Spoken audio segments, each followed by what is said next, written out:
In today's video, I'm going to teach you how to edit in Notion. Notion is a versatile tool that's great for organizing your personal and professional life.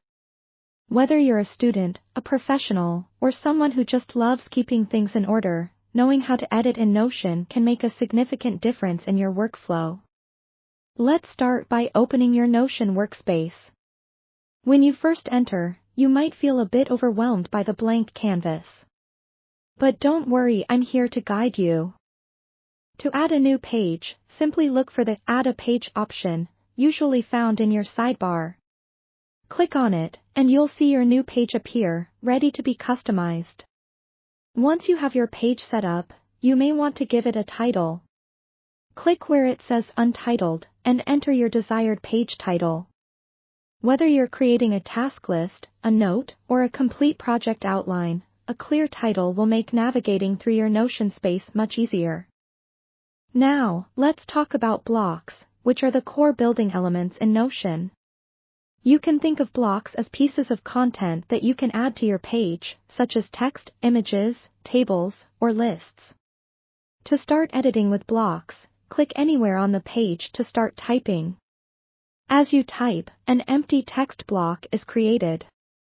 If you want to add something other than text, press the / key to bring up the block menu.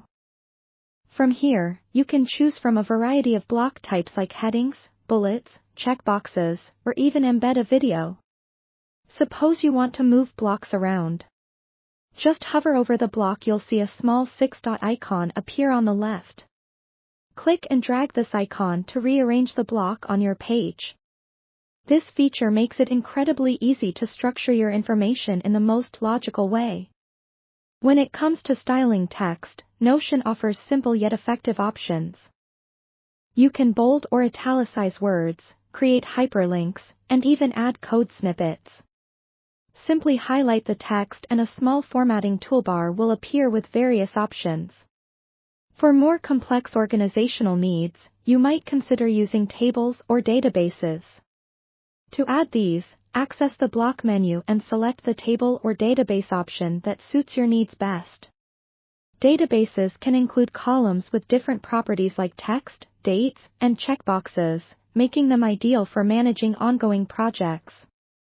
As you get more comfortable, remember to explore Notion's templates, which can be great starting points for various projects. Whether you're building a personal journal, a work portfolio, or a team project dashboard, templates can save you time and spark creative ideas. Finally, don't forget to share your Notion pages with others if collaboration is key to your work.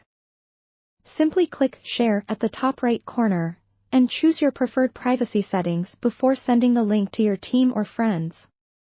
And there you have it. Now you're ready to start editing effectively in Notion, making your tasks more organized and your projects more manageable. Thanks for watching, and happy editing!